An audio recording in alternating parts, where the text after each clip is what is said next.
بسم اللہ الرحمن الرحیم۔ درس قرآن ڈاٹ کام کے ہفتہ وار پروگرام تجزیہ میں ہم حاضر ہیں۔ گزشتہ ہفتے ہم نے بات کی کہ دینی مدارس میں لاکھوں پڑھنے والے طلبہ اور طالبات کی 2 ماہ کی طویل تعطیلات ہو گئی ہیں، وہ کیا کریں؟ تو اس کے لیے پورا ایک لاہے عمل تھا جو مفتی عبدالمنعم فائز صاحب نے دیا۔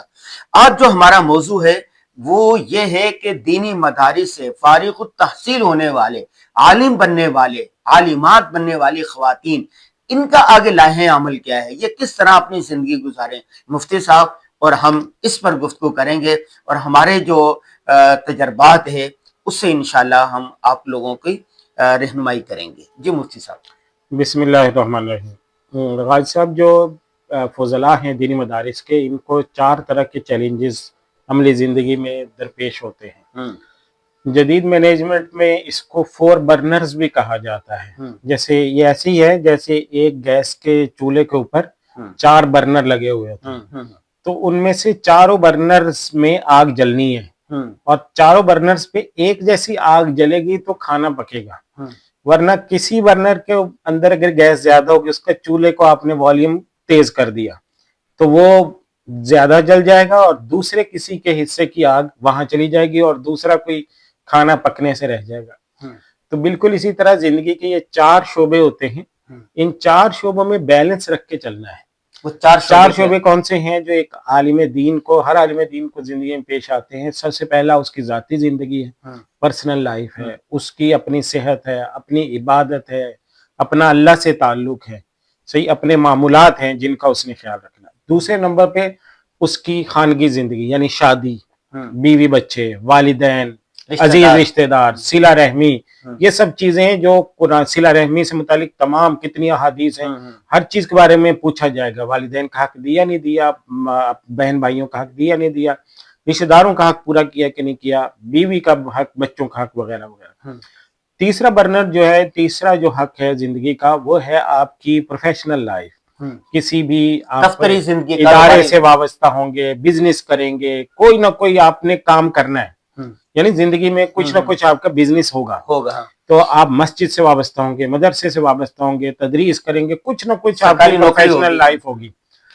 تیسرا یہ ہے، اس سے متعلق بھی ضروری ہے۔ اور چوتھے نمبر پہ ہے آپ کی بحیثیت امت مسلمہ کے ایک فرد کے اجتماعی ذمہ داری ہے۔ آپ مثلا تبلیغی جماعت کے ساتھ جاتے ہیں، آپ کی کسی سیاسی جماعت کے ساتھ وابستگی ہے، آپ کی کسی خانقاہ کے ساتھ وابستگی ہے، کسی رفاہی ادارے کے ساتھ وابستگی ہے، وغیرہ وغیرہ۔ تو یہ تمام سرگرمیاں جو ہماری امہ کی سطح پر ہم والنٹیئر کرتے ہیں، اپنے آپ کو رضاکارانہ طور پہ جو خدمات سر انجام دیتے ہیں، وہ کون سی؟ لیکن فائز صاحب، یہ 4 گیندے ہیں جن کو آپ ہوا میں 4 گیندیں اچھالنی ہیں، لیکن ان میں کس طرح توازن رہ سکتا ہے؟ بس یہی تو۔ لیکن زندگی میں دیکھیں، جن لوگوں نے کام کیا ہے نا، انہوں نے دیوانوں کی طرح کام کیا۔ اچھا، آپ اور ہم کتابیں لکھنے والے ہیں، ہم جب کتاب لکھتے ہیں، آپ کو بھی پتا ہے، تو ہم اپنا کھانا پینا، سونا اور دیگر چیزیں ساری بھول جاتے ہیں تو کتاب لکھی جاتی ہے۔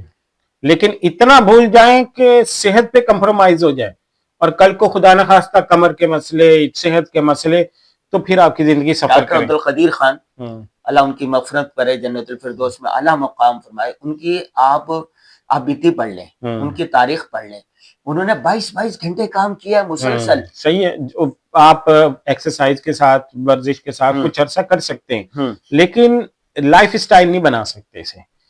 1 مہینہ کر سکتے ہیں آپ، جتنی آپ کی صحت اجازت دیتی اتنا عرصہ تک کر سکتے ہیں، لیکن اگر اس کا اثر صحت پہ پڑ رہا ہے، بیوی بچوں پہ پڑ رہا ہے، آپ کے امت مسلمہ کے لیے جو کام ان پہ پڑ رہا ہے، آپ کی پروفیشنل لائف، آپ کی معیشت بند ہو رہی ہے، تو پھر آپ کو مسائل آئیں گے۔ اچھا، آپ کے پاس کوئی ایسا گر ہے، کوئی فارمولا ہے کہ یہ ان 4 چیزوں کو، ان 4 میں توازن رکھ سکے؟ ٹھیک ہے، اس کا طریقہ یہی ہے کہ 4 کے آپ نمبرز دیں، 4 کی ویلیوز طے کر لیں آپ۔ ٹھیک ہے، ویلیوز طے کرنے کا مطلب یہ ہے، جس کو آج کل مینجمنٹ کی اصطلاح میں یہ بھی کہا جاتا ہے کہ ورک لائف بیلنس، یعنی کام اور عملی زندگی، اس میں ایک توازن رکھنا آپ نے خود سے شعوری طور پہ آج سے کوشش کرنی ہے۔ وہ کس طرح کریں؟ کس طرح؟ حضور صلی اللہ علیہ وسلم نے کیسے کیا؟ حضور صلی اللہ علیہ وسلم 11 بیویاں، بیک وقت 9 بیویاں حضور صلی اللہ علیہ وسلم کی، ان میں کیسے بیلنس رکھا؟ عدل سے، انصاف سے، ہر ایک کو حق دے کر. جب گھر پر ہیں ہر ایک کے پاس جا رہے ہیں، عصر کے بعد سب کے پاس جا رہے ہیں، کوئی چیز آ رہی ہے سب کو برابر دے رہے ہیں. صحیح ہے. سفر میں جا رہے ہیں قرآن اندازی کر کے ساتھ لے کر جا رہے ہیں. صحیح ہے. کوئی کسی دوسرے کو ترجیح دینی ہے، باقیوں سے اجازت لے رہے ہیں کہ میری طبیعت خراب ہے، میں عائشہ کے گھر میں رہوں گا. صحیح. کسی دعوت میں جا رہے ہیں تو قرآن اندازی کر کے جا رہے ہیں کہ جی فلاں بھی میرے ساتھ جائے گی. تو یہ ہے ورک لائف بیلنس. اسی طرح جہاد میں جا رہے ہیں، جہاد کریں کہ حضور صلی اللہ علیہ وسلم جہادی سفر تھے لیکن اہلیہ ساتھ ہیں نا. حضور صلی اللہ علیہ وسلم جنگ کے میدان میں جا رہے ہیں، ساتھ میں اہلیہ لے کر جا رہے ہیں، ساتھ میں اہلیہ ہے. اور رستے میں جا رہے ہیں تو یہ نہیں ہے کہ تلواروں پریکٹس کر رہے ہیں، بلکہ رستے میں اہلیہ کے ساتھ دوڑ بھی لگا رہے ہیں. یہ ہے ورک لائف بیلنس. صحیح ہے.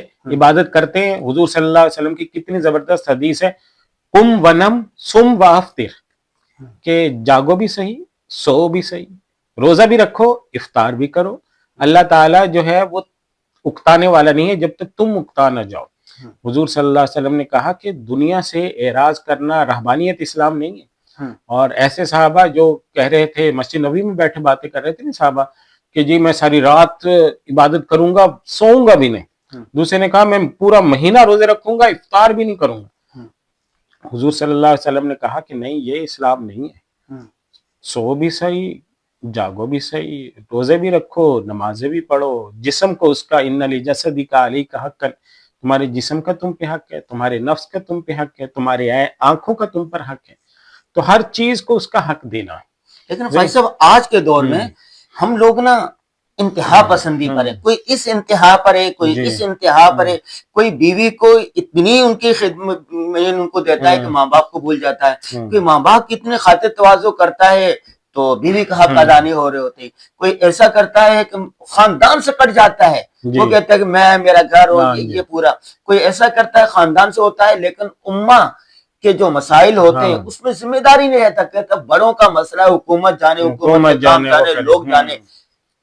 تو یہی چیز ہے جو مدارس سکھاتے ہیں، جو علماء کو بتانی ہے. بڑے علماء کرام کا دیکھیں نا، مفتی تقی عثمانی صاحب کتنے محنت کرتے ہیں ہے نا. حضرت کی زندگی بارے میں آپ نے پڑھا بھی ہوگا، دیکھا بھی ہے، پڑھے کتنے سالوں سے حضرت سے وابستہ ہے. تو حضرت اپنی ایکسرسائز کو وقت دیتے ہیں نا، گھر کو وقت دیتے ہیں، تصنیف و تالیف چلتی ہے، تہجد، نمازیں، تلاوت، سارے معاملات چلتے ہیں، اور دنیا بھر کے اسفار بھی چلتے ہیں، اجتماعی مسائل میں بھی چلتے ہیں. کوئی بھی بڑا اجتماعی مسئلہ ہو اپنا موقف دیتے ہیں، اپنا موقف دیتے ہیں ہر اعتبار سے. تو ہر چیز کے اعتبار سے کیسا بیلنس لے کے چلے. یہ ہمارے جو حضرت تھانوی رحمۃ اللہ علیہ کا سلسلہ ہے، حضرت تھانوی رحمۃ اللہ علیہ کے سلسلے میں بزرگوں سے جو لوگ استرشاد کا تعلق رکھتے تھے، بیعت ہوتے تھے، تو بزرگ ان کو پہلے دن کہتے تھے کہ اپنے معاملات لکھ کر دو. ہاں جی معاملات، اب تو نفس کی اصلاح کریں گے نا، معاملات کے ساتھ ساتھ وہ یہ بھی لکھواتے کہ بھائی ذریعہ معاش کیا ہوگا تمہارا. اچھا. پھر یہ بھی سکھاتے بیوی بچوں کا حق بھی دینا ہے. وہ رسالے پڑھواتے کہ یہ رسالہ پڑھو بھائی، فلاں واز جو ہے اس کو پڑھو، اس پہ گھر پہ عمل کرو. صحیح ہے. اور آپ سے یہ پوچھواتے تھے کہ بھائی آپ کا ذریعہ معاش کیا ہوگا. ذریعہ معاش یہ اگر کم ہے تو اس سے بہتر ہونا چاہیے. اس کے لیے بھی باقاعدہ پلاننگ کرواتے تھے کہ یہ بھی دیکھیں، یہ بھی تصوف کا حصہ ہے کہ آپ کی معیشت ایسی مضبوط ہونی چاہیے کہ آپ دوسروں کے آگے ہاتھ پھیلانے والے نہ ہوں، آپ دوسروں کے سامنے سر اٹھا کے جینے والے ہوں. ٹھیک. یہ کیونکہ حضور صلی اللہ علیہ وسلم نے فرمایا کہ قاد الفقر ان یکون کفرا، کہ فقر جو ہے وہ کفر تک پہنچا دیتا ہے، غریبی. جب مدارس سے فارغ التحصیل ہونے والے جو طلبہ طالبات ہوتے ہیں ان کو دو مسئلے بڑے چیلنج ہوتے ہیں جو درپیش آتے ہیں. ایک، فارغ ہونے کے بعد اب کیا کریں، کاروبار کریں، تجربہ نہیں ہے، کس ادارے میں جائیں، مبتدی ہے. ٹھیک ہے. دوسرا ہوتا ہے کہ شادی کا، ماں باپ کی طرف سے یہ ہوتا ہے کہ بھئی پڑھ لیا. جو آج کل مدارس سے فارغ ہو رہے ہیں ان کی عمر 25-26 یعنی 25 سے 30 سال کے درمیان ہوتی ہے، اور ایک تقاضا بھی ہوتا ہے. تو اس موقع پر وہ کیا کریں کہ ان میں ایک بیلنس رکھیں. اب شادی کرتے ہیں تو گھر ہے، دوسری چیزیں، اور ابتدائی طور پر جاتے ہیں، اگر محنت نہیں کریں گے اور یا اپنا ادارہ بنائے، تجربہ نہیں، ان کے ساتھ فراڈ ہو جاتا ہے، کیا کریں؟ دیکھیں سب سے پہلا اہم کام یہ ہے کہ لوگ جب فارغ ہوتے ہیں نا ہمارے، تو ان کو وہ کہتے ہیں ہمیں شادی کرنی. والدین کہتے ہیں پہلے کچھ کرو تو شادی ہوگی نا. لڑکی والے بھی تو یہی دیکھتے ہیں کہ بھئی بچہ کمائے گا، خود کھا نہیں سکتا ہے تو ہماری بیٹی کو کیا کھلائے گا. تو اس وجہ سے سب سے پہلا سوال یہی ہوتا ہے کہ بھائی معیشت کہاں ہے تمہاری.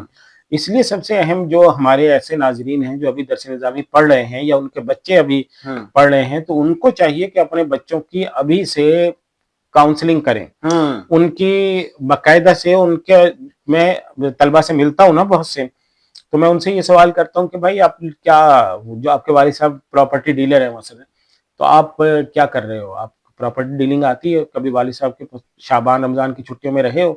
وہ بھی تو جاتے ہیں نا اپنی پراپرٹی ڈیلنگ کرتے ہیں شعبان رمضان میں، آپ جا کے گھر میں سوتے ہو، تو آپ ان کے ساتھ رہے ہو کبھی؟ تو وہ بعض طلبہ کہتے ہیں کہ نہیں جی میرا شوق نہیں ہے. تو میں ان سے کہتا ہوں کہ بھائی شوق لگاؤ. یہ جو معیشت ہے، کاروبار زندگی ہے، اس کو سیکھنا، تجارت کرنا، یہ حضور صلی اللہ علیہ وسلم کا پیشہ ہے. اللہ کے نبی سے اللہ تعالیٰ نے ساری زندگی دعوت دین دلوانی تھی، لیکن 9 سال کی عمر سے لے کر 35 سال کی عمر تک حضور صلی اللہ علیہ وسلم پریکٹیکلی بزنس کر رہے تھے.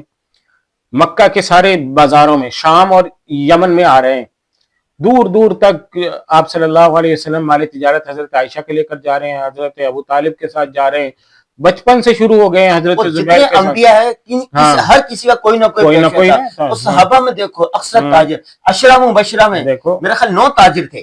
عشرہ مبشرہ میں 7 تاجر تھے، 7 صحابہ کرام جو پریکٹیکلی تاجر تھے.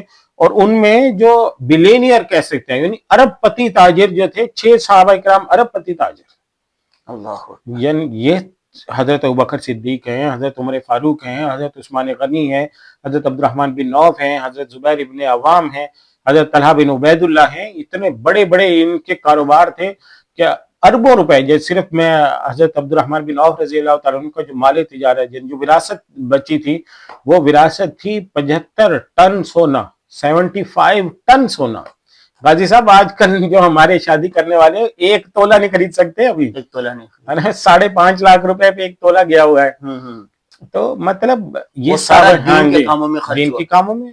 اچھا، کراچی میں نا جو یہ ہندوستانی ہے یعنی مہاجر لوگ جو ہیں، کراچی کے جو اصل فیملیز ہیں، یہ ایک بڑا اچھا کرتے ہیں. بچے کو میٹرک تک پڑھاتے ہیں، میٹرک کے بعد کہتے ہیں کہ شام کو پڑھو، صبح کو کماؤ، صبح کو کام کرو. یہ صبح کے ٹائم میں پڑھیں، شام کو کماؤ. تو میٹرک کے بعد بچہ روزگار بھی کر رہا ہوتا ہے اور ساتھ ساتھ پڑھ رہا ہے.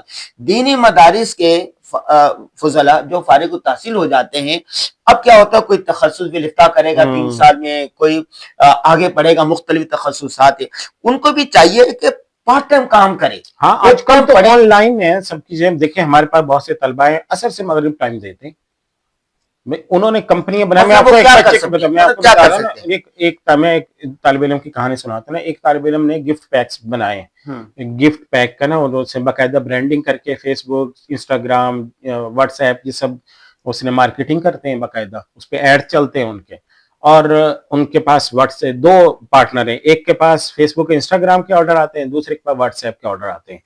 تو واٹس ایپ نمبر جس کے پاس ہے وہ عصر سے مغرب کے درمیان میں اس کو دکھتا ہے، ان کو ڈسپیچ کرتا ہے، وہ جا کے رائڈر کے حوالے کر دیتا ہے، رائڈر جو ہے وہ دے دیتا ہے، اور روزانہ کے جو آرڈر ہیں وہ اچھا. دوسرا یہ ہے کہ اپنی مہارتیں دے، مطلب ڈیزائننگ کی دنیا میں پوسٹ ڈیزائن کرنا ہے، کسی کا پیج چلانا ہے، اور آج کل آن لائن پڑھا سکتے ہیں. دیکھیں آرٹیفیشل انٹیلیجنس نے گھر بیٹھے آپ کو ہزاروں روپے کما کر دے رہی ہے. کیا چیز بنانی ہے، ویڈیو ایڈیٹنگ اس سے کروا لو بھائی. آپ پوسٹ بنوانی ہے چیٹ جی پی ٹی سے بنوا لو، یا جو بھی یہ دوسرے پلیٹ فارمز آ گئے آرٹیفیشل انٹیلیجنس کے. تو ہر چیز آرٹیفیشل انٹیلیجنس کر رہی ہے. تو اب آرٹیفیشل انٹیلیجنس ہی کے کتابیں بنا رہے ہیں لوگ، پتہ نہیں کیا کیا کچھ بن رہا ہے بھائی. یعنی فضلاء کرام کے کرنے کے جو یہ کام ہے وہ بہت سارے ہیں. اور سب سے بنیادی چیز یہ کہ آپ کو کچھ سمجھ نہیں آ رہا، اپنے اساتذہ کے پاس چلے جائیں، ان سے مشورہ کریں، کورس کر لیں، جگہ جگہ کسی سے جا کے دوسرے علماء سے پوچھیں، ایک سے پوچھیں، دوسرے سے پوچھیں، تیسرے سے پوچھیں، 3-4 سے مشورہ لیں گے، اللہ آپ کو رستہ دکھاتے ہیں. فَاسْأَلُوا أَهْلَ الذِّكْرِ إِن كُنتُمْ لَا تَعْلَمُونَ. یہ ناظرین آج ہم نے گفتگو کی ہے کہ دینی مدارس سے لاکھوں کی تعداد میں جو فارغ التحصیل ہونے والے علماء کرام ہیں وہ مستقبل میں اپنی زندگی کس طرح شروع کریں. مفتی عبدالمنعم فائز صاحب نے بڑا ایک اچھا آئیڈیا دیا ہے کہ دیکھیں 4 شعبے ہونے جن میں اپنے بیلنس رکھنا ہے. کس طرح بیلنس رکھنا ہے، انہوں نے حضور صلی اللہ علیہ وسلم کی زندگی کے، صحابہ کی زندگی کے واقعات سنائے اور آج کل بتایا کہ آپ نے کیا کرنا ہے. سوشل میڈیا پر سب سے قدیم اور سب سے ریلائبل برانڈ درسقرآن.com